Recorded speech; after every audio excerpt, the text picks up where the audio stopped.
After Germany suffered a terrible defeat in World War I, in every way possible, this country went bankrupt.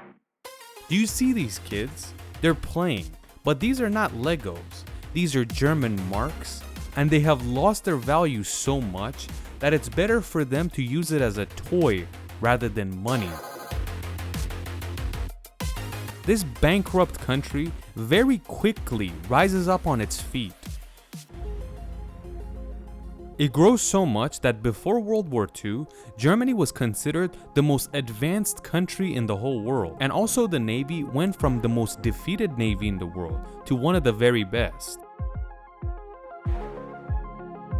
But we're not here to talk about how advanced Germany's industry was back in the day. We just want to talk about a very famous battleship that was made in Germany at that time. Bismarck.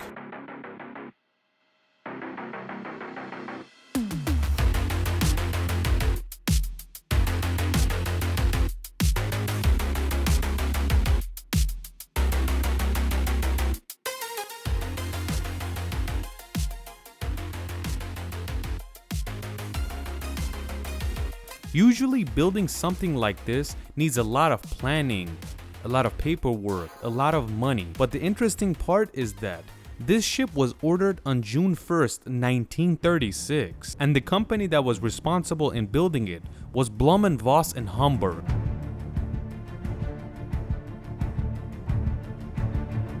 They worked so quickly that this ship was ready before World War II started, in the beginning of 1939. This battleship was the biggest Navy ship in the whole world at this time, and it got its name from Otto von Bismarck, the Chancellor of the German Empire. Otto von Bismarck was basically responsible for unifying the entire area of Germany, and that is why his name was on the biggest battleship of Germany at that time. You have to note that the battleship Bismarck had a sister ship that was identical to it, and they were built right next to each other at the same time. It was called the Tirpitz, and even though it was the same thing as the Bismarck, it didn't get the same clout the Bismarck got just because it had the name. You could kind of compare this to the Olympic and Titanic, which were sister ships as well, but the Titanic was much more famous because of the incident.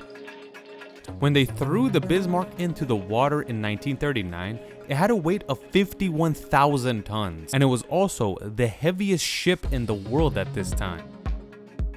For a ship this size, 51,000 tons is insane, and the reason was that the body was made from very thick steel, especially around the engine room, so it doesn't suffer a lot of damage at war. And on the platform, there are 12 15-inch guns.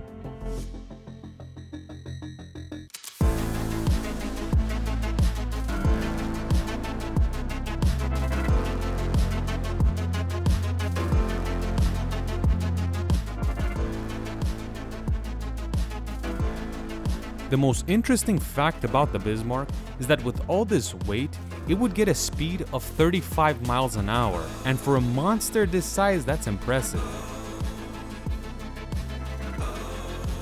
World War II begins by Germany invading Poland.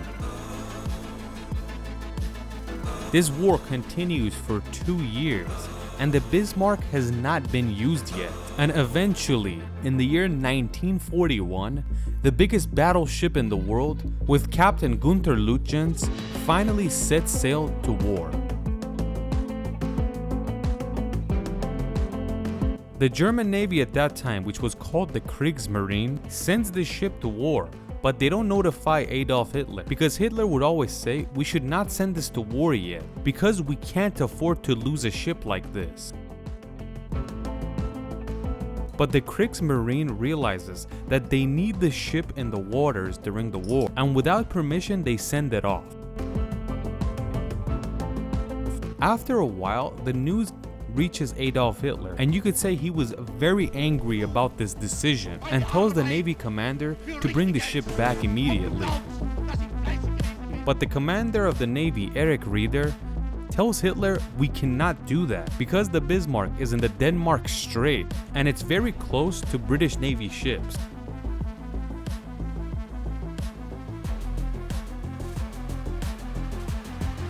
On May 24, 1941, battleship Bismarck and Prince Eugen, which was much smaller than the Bismarck, are maneuvering in the Denmark Strait. And this is the time when HMS Prince of Wales and HMS Hood are confronted with these two German ships. HMS Hood at this time is the most important battleship for the British Army. It was the most advanced ship they had, and they claim nothing can sink this thing. 6 in the morning, HMS Hood and Bismarck are in front of each other, and the battle begins.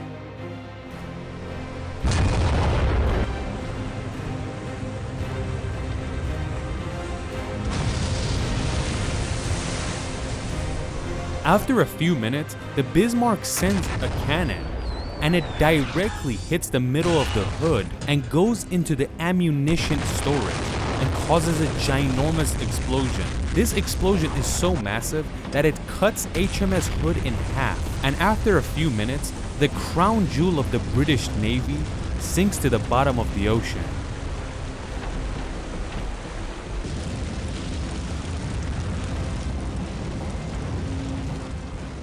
The HMS Hood had 1,421 people on board, and each one of them died because of this, except for 3 people.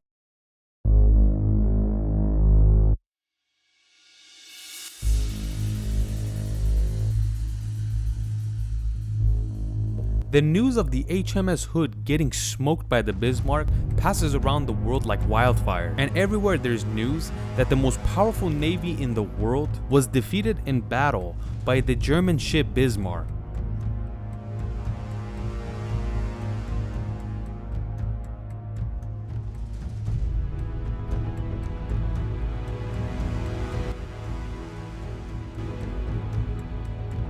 When Adolf Hitler realizes what has happened, he announced a celebration for what has taken place, and he also says that the entire German population has to know what happened and how we defeated one of the strongest navies in the world.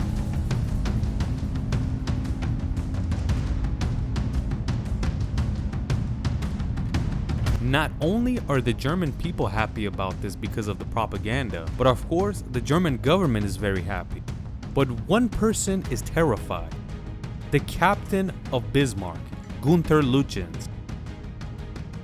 He knew the ship they had just sunk is no joke, and the British Navy wants to get revenge and they want it quick. And that is why he immediately orders his men to set sail towards German-occupied France. At this time, the Germans would use a certain tool to communicate secretly, called Enigma, and everything was coded, so nobody would know what they're talking about. But the Germans didn't know that the British had a man named Alan Turing, the only man that was able to crack the Enigma code and figure out exactly what the German military is talking about. With the help of cracking this code and realizing what the Germans are passing back and forth, the British are able to figure out where the Bismarck is and where it's going. On May 26, 1941, the Bismarck is heading towards France, but the British have already known where the Bismarck is headed, so they're gonna meet him halfway.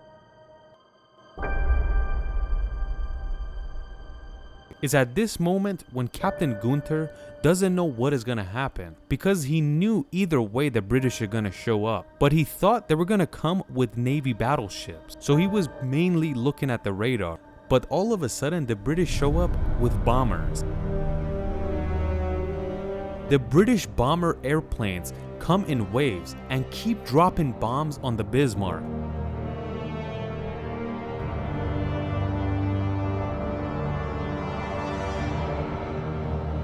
While these airplanes are bombing the Bismarck, 2 Navy ships from the British Navy are heading towards it as well, and they exactly knew where it is. Since the HMS Hood and more than 1,400 people had died, the British were feeling vengeful, so they wanted to kill the Bismarck whatsoever.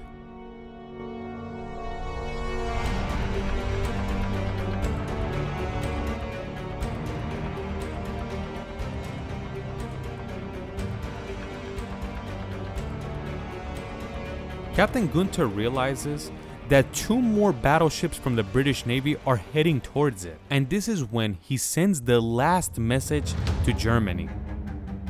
With the Enigma machine, Captain Gunther Lugens sends this message: "The ship is unmaneuverable. We will fight to the last shell. Long live the Führer." British battleship King George V and HMS Rodney see the Bismarck and go in 2 separate directions to sandwich the Bismarck so they can shoot in both directions.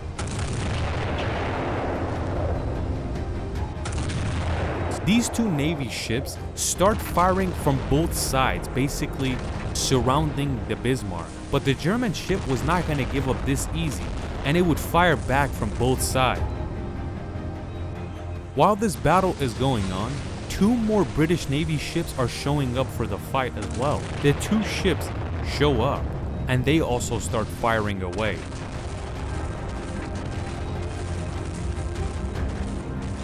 These 4 British battleships continue firing away for 1 more hour. Just look how strong the Bismarck was to handle all that firepower.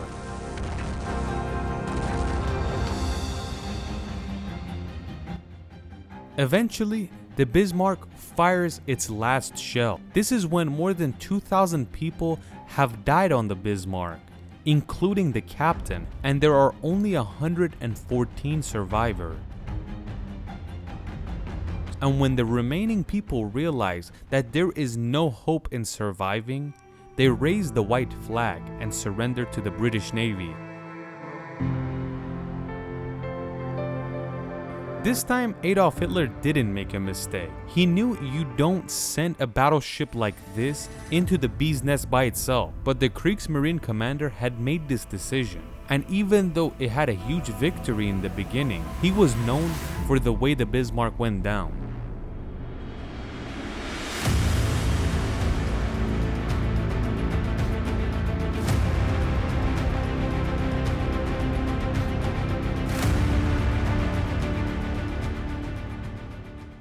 Unlike European countries, Japan started to modernize much later than them. Around the year 1868, this is when Emperor Meiji has the power in his hands, and he wants to make Japan the greatest and the most advanced country in the world. The first thing he did is to create a very strong navy. But the Japanese industry wasn't that strong to create navy battleships like the Westerners, and that is why they were forced to order them from England, a country that was an ally to them. You might say, how so?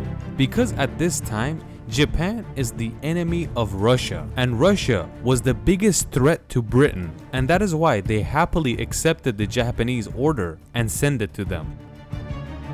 You have to know that the Russian Navy was very strong at that point, but not in every water. They had a lot of battleships in the Baltic Sea and the Black Sea, but nothing on the east side next to Japan. In the year 1860, the Russians have a war with the Chinese and conquer all the way to Vladivostok. Since Vladivostok was near the Japanese border, they decided to create a navy base there. They also do something huge. They run a massive railroad track all the way from Moscow to Vladivostok, which is insane. It goes pretty much 1/3 of the entire size of Earth. There's a lot of tension between Russia and Japan. And right next to them, there is another enemy that's giant, China. China is looking out for them, and they don't want to be held back. They want to keep up. At this time, China is the only country that is not cool with the Japanese or the Russians. and they're not cool with the Europeans except the Germans, which they have a relationship with. And that is why when China saw that the Russians and the Japanese have brought naval bases right in their front yard, they started to worry, and they made a deal with the Germans to buy some battleships. In the year 1894, since China was getting tired of the Japanese tension created in this part of the world, they decided to attack them. It seems like China wasn't watching out for Japan because they had been building their navy for over 30 years now, so they were ready for a battle like this. And that is why it was extremely embarrassing for China to get defeated by a tiny Asian nation that wasn't a threat a century ago. This defeat causes Japan to get control of the Korean Peninsula, the Liaodong Peninsula, and the Taiwan Island. Why is Liaodong so important? Because it's an extremely strategic location, and whoever has control over here has a lot of power, and of course, controlling the Korean Peninsula was the best part out of all of them. Nicholas II, that was the Tsar of the Russian Empire, was extremely upset that China did this. Why did they give such important locations to Japan? France and Germany support the Russian and tell the Chinese that they shouldn't have done this. Since the Russians were feeling feisty, they decided to take Navy ships and go take over the Liaodong Peninsula. And they successfully do so. The Japanese don't do anything because it's not time yet to fight the Russians. Russia takes over Liaodong, and it's an embarrassment for Japan. Since Britain was wishing for the defeat of Russia, they suggest to the Japanese to buy more Navy ships, and that is why 4 more Navy battleships are sent Japanese way. When the Russians realized that Japan is buying a whole lot of weapons, they sent a lot that way, especially towards the Liaodong Peninsula. With all this tension building up, war was inevitable. Even Britain knew this, and that is why in the year 1902, they formed an alliance with the Japanese Empire, and they basically had their support in any type of war. Both the Russians and the Japanese knew that if there is a battle, it's gonna be a battle with the ships. So all they were doing is building weapons and forming strategies on how to win in the water. Since the Japanese had British technology in their hands, they were very equal to the power of the Russian Navy. And that is why whoever wanted to win had to have the best strategy possible. And whoever makes mistakes is the one that gets defeated. We finally get to February 8th, 1904, when the Japanese battleships attack the Liaodong Peninsula, where the Russians are located in. The Japanese battleship approach the Russian base at night and start shooting torpedo, and when war breaks loose, all the Russians get ready and start fighting back. And when the Japanese realize that it's getting serious, their commander orders them to get back, because the commander realized that if they stay there for too long, there's a chance of the battleships to be sunk.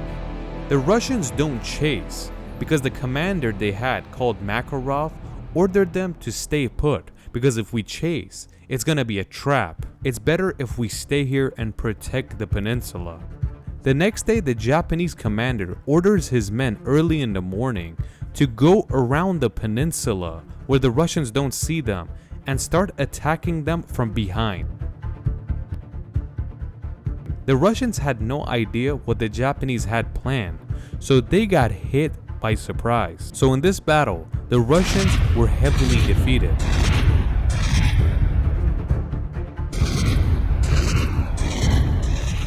After this happened, the Japanese commander told his men to put mines all over the area in case the Russians wants to chase us or if they want to attack the Japanese shore. When 2 Russian ships started chasing the Japanese, they were hit with a mine and they sunk to the bottom of the ocean. The Japanese had a plan for the other ships. They had them stay put in an area where they can block them off and hit them one by one.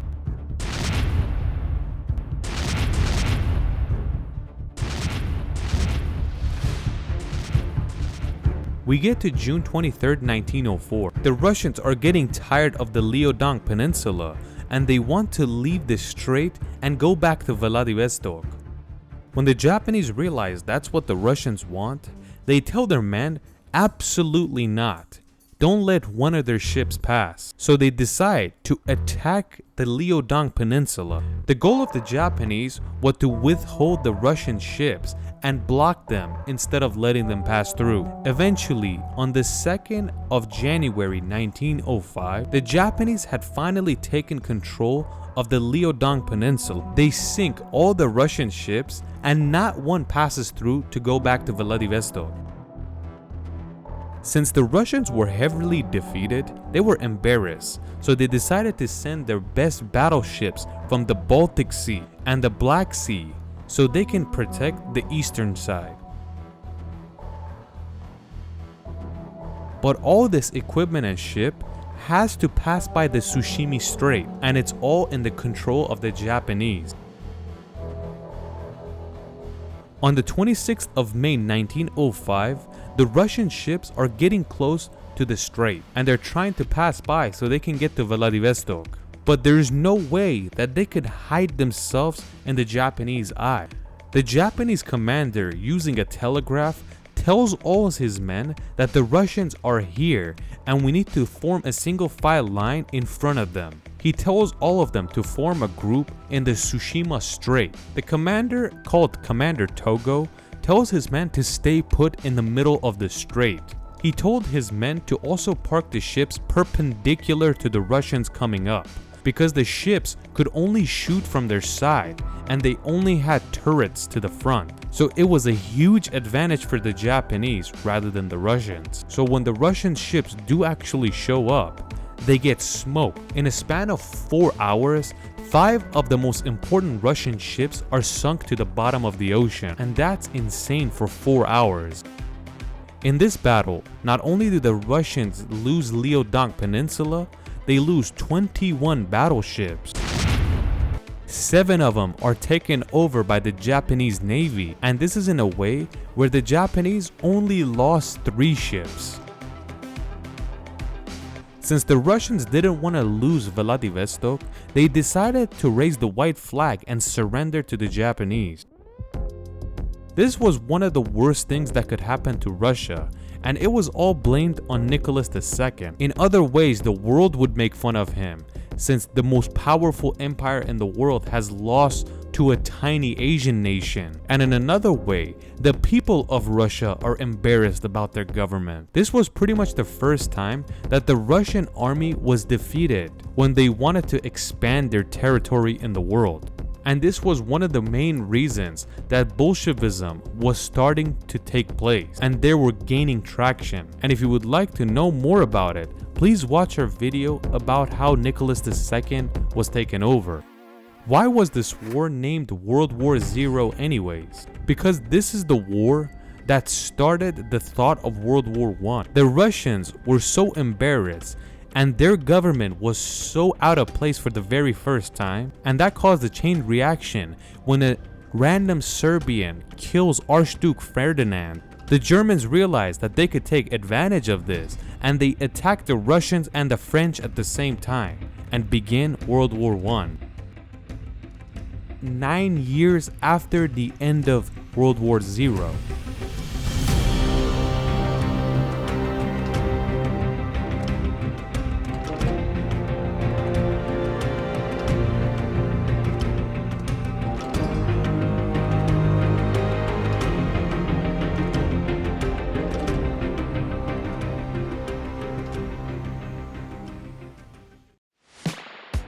The year is 1912 and RMS Titanic is getting ready for its first voyage to New York.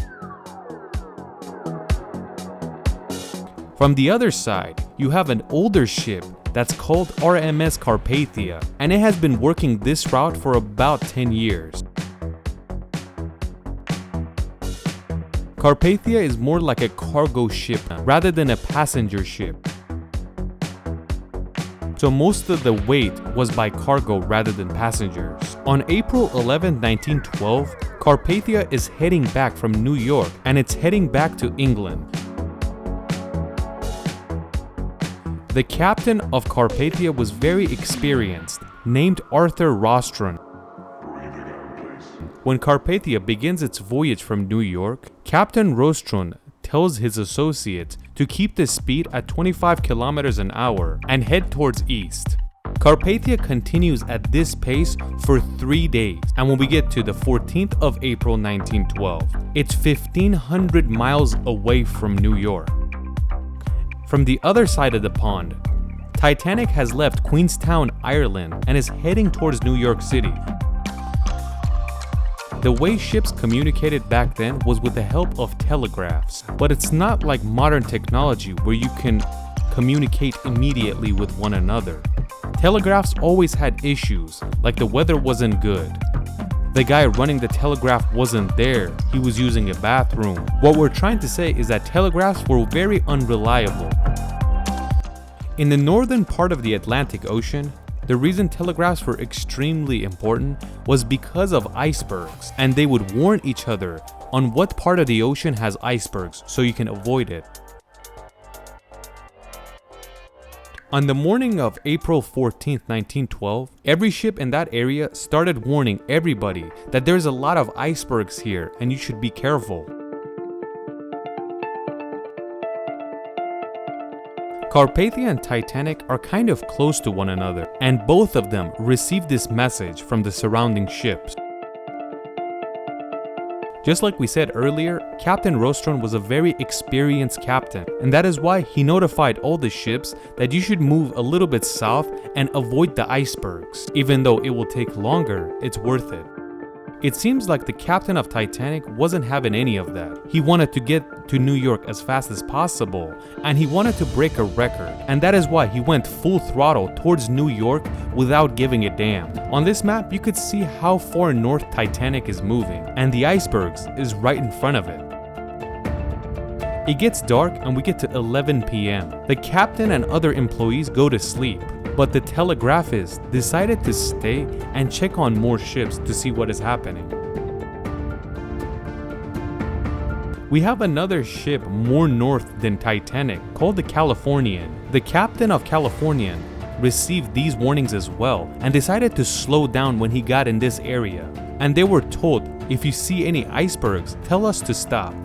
They see the iceberg and decide to stop and rest for the night so they can start the voyage once again tomorrow.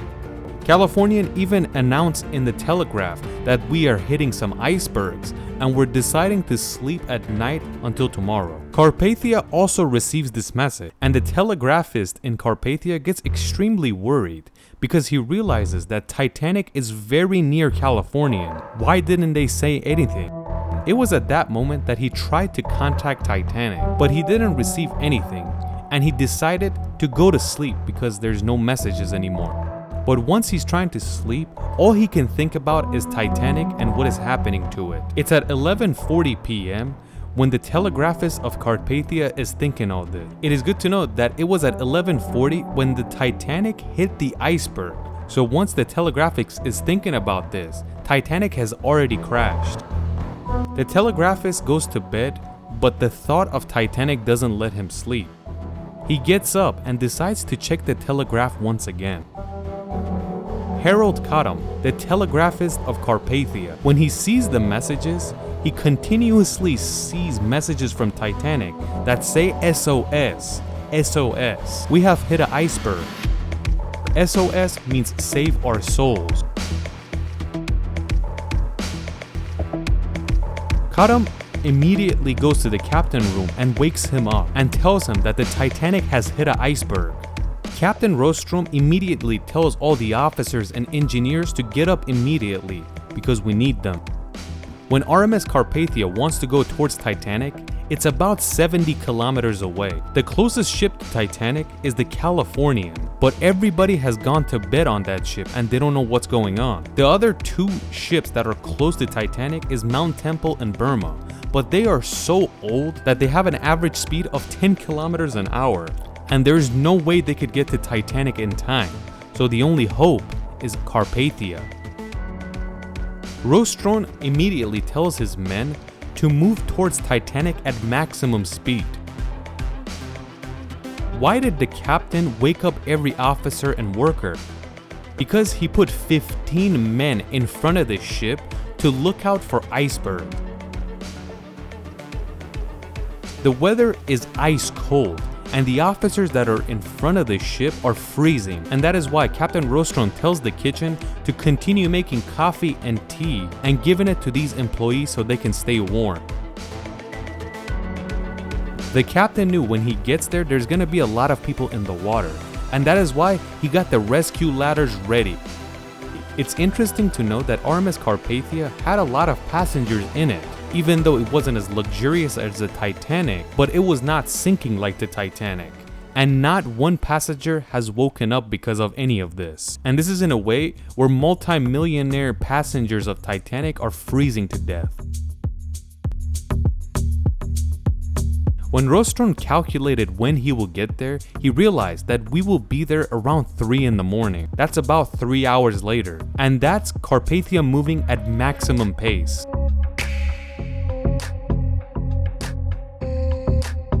Titanic is sinking. The passengers are terrified and most of them are dying, and you can hear screaming from everywhere. When RMS Carpathia is moving towards the iceberg and Titanic at maximum speed, Rostron is very terrified because he doesn't know if he's gonna hit an iceberg as well or not. But since he was a professional, he didn't show it to his crew and kept calm. At 2:05 a.m., the telegraph cuts off in the Titanic because there was no more electricity. Rostron couldn't predict exactly where the Titanic is located. He could only predict. He kept communicating with his officers up front to see if they are seeing any icebergs. Eventually, at 2:40 a.m., they see a green light from a very far place. The officers immediately tell the captain, when this green light is being seen, it has been more than an hour that the Titanic has sunk to the bottom of the Atlantic Ocean. But a lot of the people are on the water waiting, and most of them are in the lifeboats. But unfortunately, a lot of them has frozen to death. When Captain Rostron sees the green light, he tells his men to shoot a firework every 10 minutes to tell the passengers that we are coming.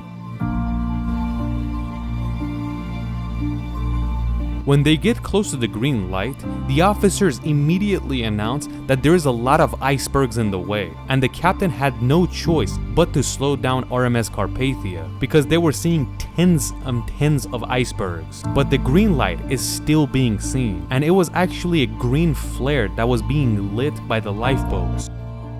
Carpathia is moving slowly but surely towards the Titanic, but it's being very careful of the icebergs.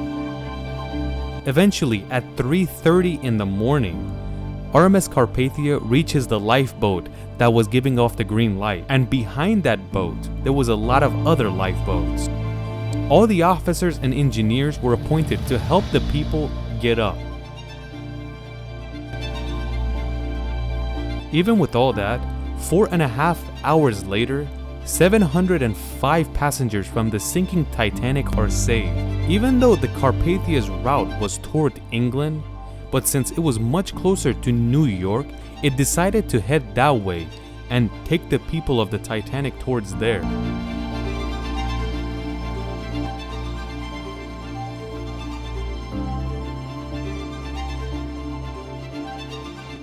All the officers and the captain of RMS Carpathia receive a heroic medal from the British government, and Harold Cutham was known as the savior of the Titanic because if he decided to sleep that night, everybody would have died. Because of this, RMS Carpathia became extremely famous.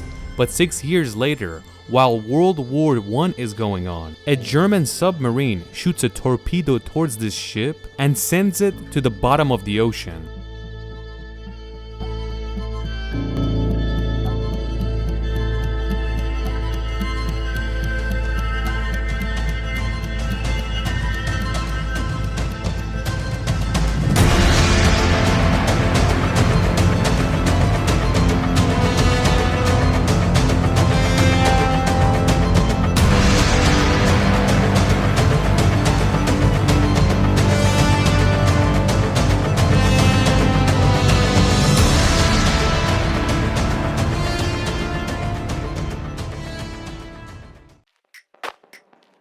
You really can't find anybody that doesn't know this story. In the year 1912, a giant ship called the Titanic sinks into the Atlantic Ocean. The Titanic had many firsts. One of them, it was super luxurious. Not every section of it, but most of it was luxury.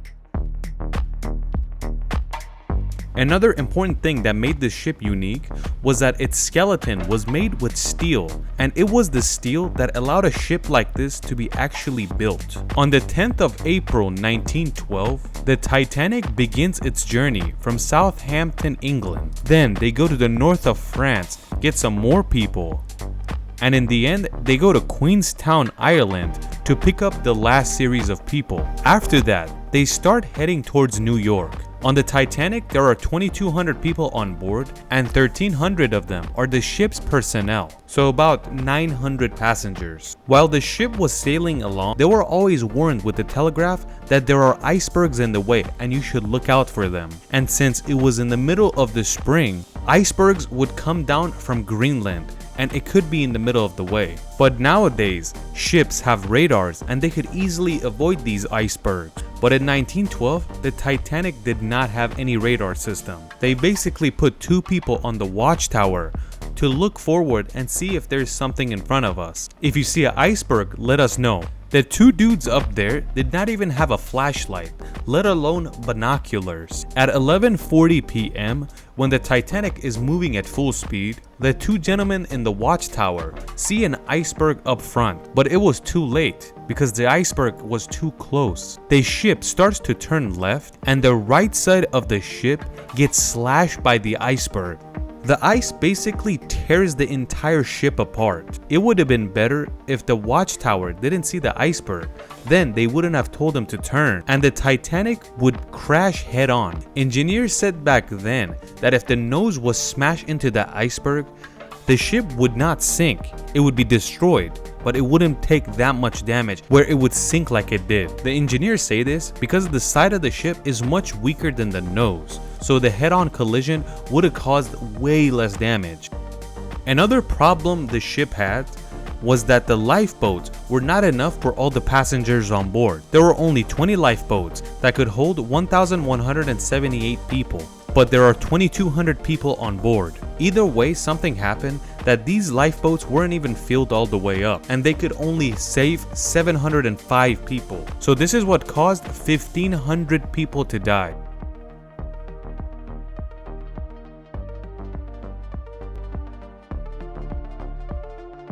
I mean, the story we just told you, everybody has heard of it, or maybe you watched the movie. But alongside this ship, there are a lot of conspiracies, and they don't accept this story. A lot of people think that JP Morgan, one of the wealthiest people in American history, realizes that the people he opposes are gonna be on this ship. Another interesting thing is that JP Morgan was a shareholder of White Star Line that owned the Titanic. JP Morgan himself was supposed to be on board, but because of personal reasons, he didn't join them. It's at this time that the Federal Reserve is forming in the United States, and JP Morgan wants the Federal Reserve to be established. But 3 people that oppose the Federal Reserve are on the board of the Titanic.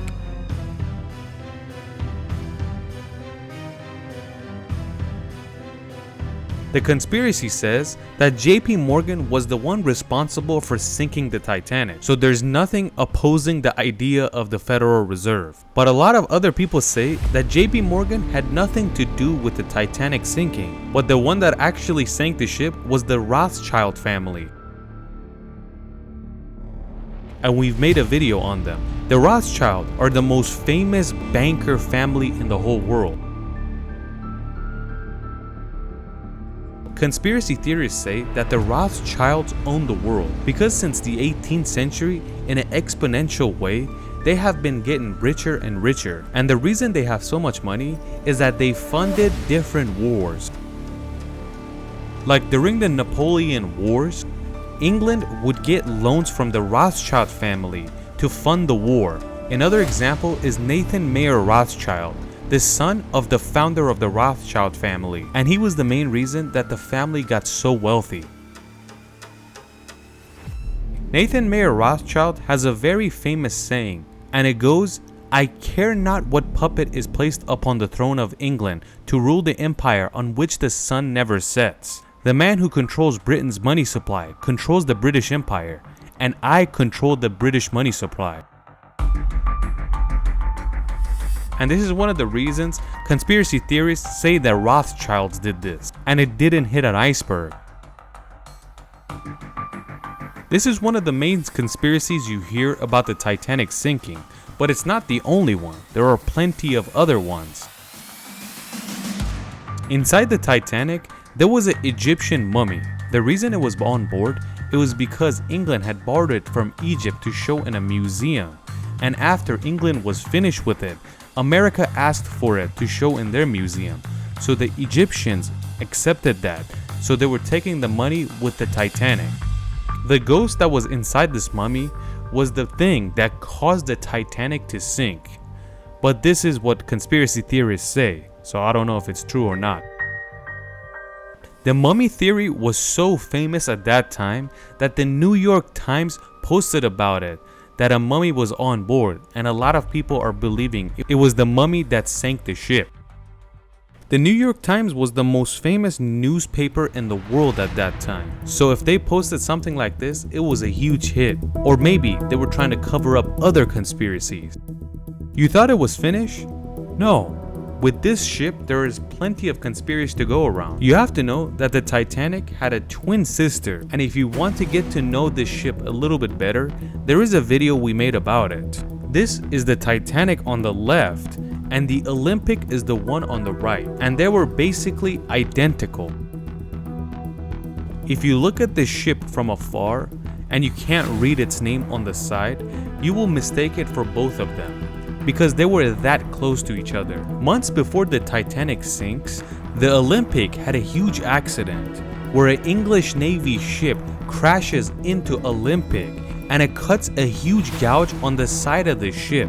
Luckily, this gouge wasn't that bad to sink the ship, and they could patch it up since they were close to shore. If they weren't close to the shore, there's a chance it would sink. Conspiracy theories say, since the Olympic was torn up, and you could fix it, but it will never be the same, they say change the name of the Olympic to Titanic and send it to the ocean. Fill it up with passengers so the insurance company doesn't realize, and in the middle of the Atlantic, take care of it so they can get that insurance money. Conspiracy theorists say this is very easy to do because it wasn't very obvious to tell these two apart. You could just change the names in certain areas, especially on the sides of the ship, and you'll be good to go. And a ship that's destroyed will get a complete paycheck from the insurance company.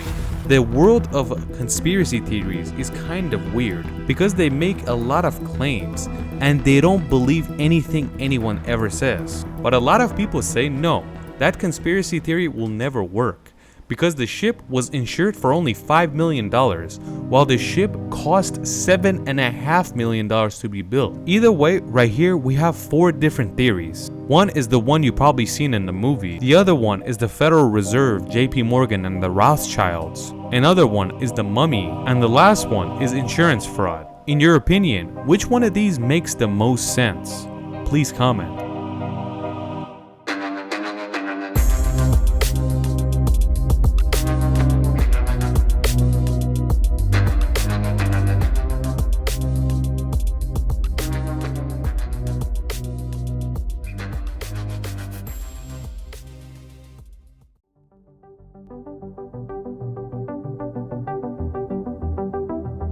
We all know that after World War I ended, or the Great War, there was a lot of tension in the air and another world war was around the corner. And that is why every country that was somewhat powerful started building the best arsenal they've had ever had in history, especially in the Navy department. Of course, you can't forget about Japan on the other side of the world. It was working very hard to build its arsenal up. Japan has a much weirder culture than anyone you've ever seen. At this time, the Japanese are very racist towards their Asian country, and of course they're very patriotic. Like a Japanese kid was taught this way: every person on earth can be sacrificed for Japan. And that means they didn't consider anyone other than a Japanese person important. It was reasons like this that things like Unit 731 was created, which we made a video on, or what happened in Nanjing. In a patriotic manner, this is how a Japanese person thought. Anything they did in life had to profit Japan some way or another, kinda like 17th century Britain. After World War Z, where Japan beat not only Russia, but China as well, it had become a superpower in its own area. After that war was finished, they pressured China to rent them or lease them Manchuria, which is a vast place northern China, and it's about 700,000 square kilometers. Since Japan was more powerful than China at this time, they had to agree. Just imagine how much pressure was on China for them to lease out an area this large. When we get to 1931, it is the least powerful era for China, and it's the most powerful era for Japan on the other side of the sea. The Japanese have had Manchuria for about 26 years, and they're thinking of different ways to own this piece of land. It's at this time that a train track in Manchuria that's being operated by Japan explodes. And of course, the Japanese blame the Chinese and send their troops towards over there to take over that land. 300 Chinese soldiers are killed, and the Japanese have control over the entire area. After they took over Manchuria, they thought they were gods after this, because they had taken over something from an ancient superpower towards their east, and they were feeling proud. Of course, when other Asian countries, especially East Asian countries, were watching this, they were not happy that Japan is taking all this land. But their power was nothing against Japan, so they didn't do anything. And when the Japanese realized that they're making a lot of enemies for what they're doing, they decided to step up their navy game and make it stronger and stronger. The Japanese had no fear of any other country in the world except the US, and they wanted to make their navy in a way where they can battle this country. One of the many plans they had is to build the greatest battleship the world had ever seen, and this battleship would be able to fight other navy ships at one time without sinking. In 1937, the design for this massive battleship was approved. And they also gave this battleship a name, Yamato. Yamato means great harmony in Japanese. On top of the deck, there was 9 460mm cannons, and each cannon had 3 barrels. The most interesting part is that these 9 cannons were so massive that the weight of them were more than a Navy destroyer in World War II.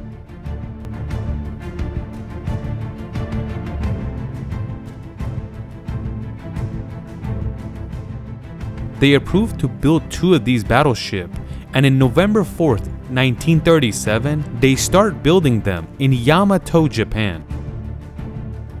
To this day, there hasn't been a battleship that has been bigger than Yamato. It was 256 meters in length, 39 meters wide. From the bottom all the way to the top was 56 meters, which is like a 16-story building. And the draft of the ship was always 10 meters, and that means 10 meters of this ship was underwater. This thing weighed more than 71,000 tons, and when you compare it to Bismarck, which was the biggest ship at that time, it's 20,000 tons more. The way it moved was with the help of 12 boilers, and it created 150,000 horsepower. But who was its competitor on the other side of the ocean? At this time, the US is also building a ship called the USS Iowa, and this was the most advanced US Navy ship in World War II. It was smaller than the Yamato, but it was much faster and more powerful. It had 8 boilers, meaning 4 less than Yamato, but it produced 70,000 more horsepower, so it had 220,000 horses.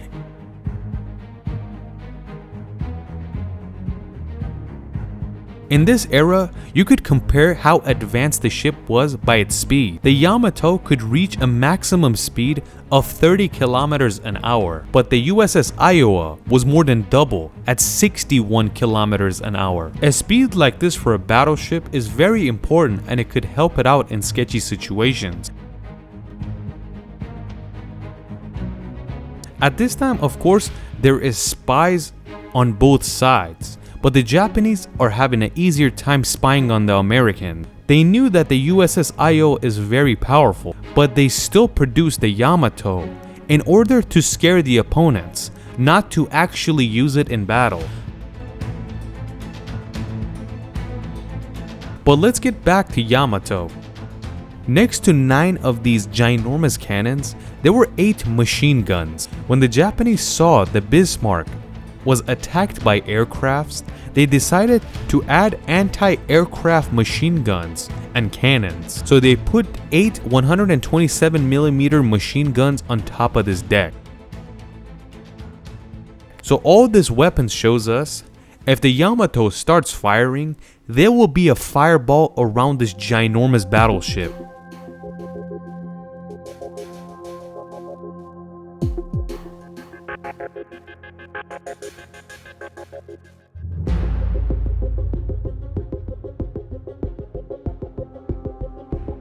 The Yamato had very thick skin that were all made of steel, and for the very first time, stick welding was used to stick it all together, while other battleships use rivets. Of course, rivets is no problem and it's sometimes better, but it's impressive that the technology was so good that they used stick welding.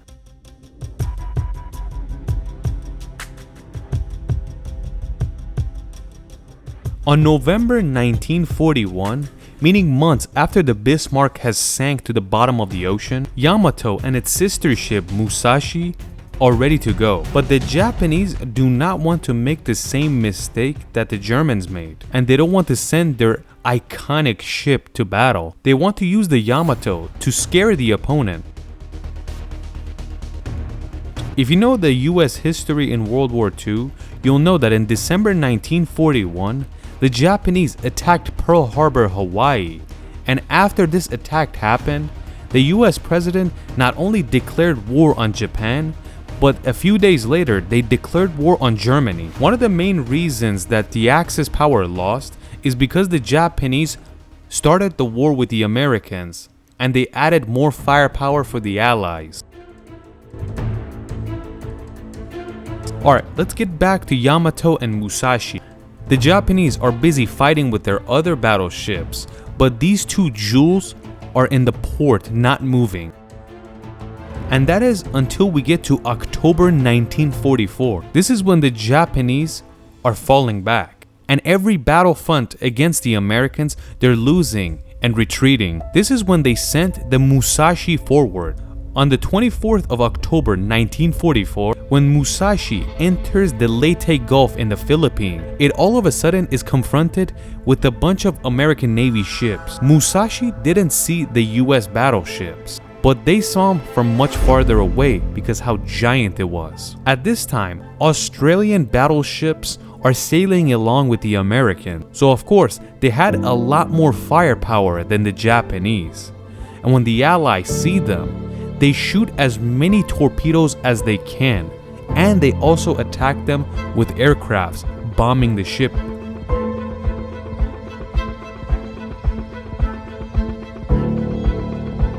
A 1,023 people with the Musashi sink to the bottom of the ocean. Of course, the Americans knew how powerful the Musashi is, and that is why they used maximum firepower to take it down as soon as possible. They did not want to see its cannons go off. After the Musashi sinks to the bottom of the ocean, in every battlefront, Japan continues to lose, and it's retreating backwards and is losing land every day. This is when we get to April 7th, 1945. The Allies are very close to Berlin, and it's only a few days left till they get there, and Japanese cities are being bombed every day. And this is when the Japanese Navy commander orders the Yamato to go to war. When this giant battleship begins its journey, it has 2,700 personnel in there. 2,700 Japanese, and every single one of them know this is a suicide mission and they will not be returning. But just like we said, they were so patriotic that they would gladly give their life for their country. Ever since the Yamato left Japanese soil, the Americans know exactly where it is and where it's going. So instead of confronting it with battleships and destroyers, they aerially attack it. Airplanes that not only shot at the Yamato, it also dropped bombs. 3 waves of aircrafts, which each of them had more than 30 aircrafts, passed over the Yamato while shooting at it and dropping bombs.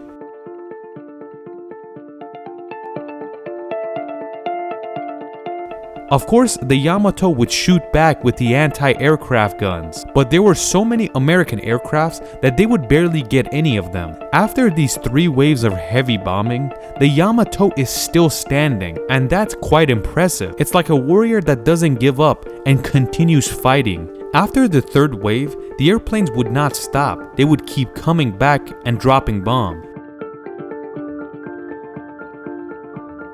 They drop so many bombs on this battleship that eventually it slowly goes down and it ends with a kaboom.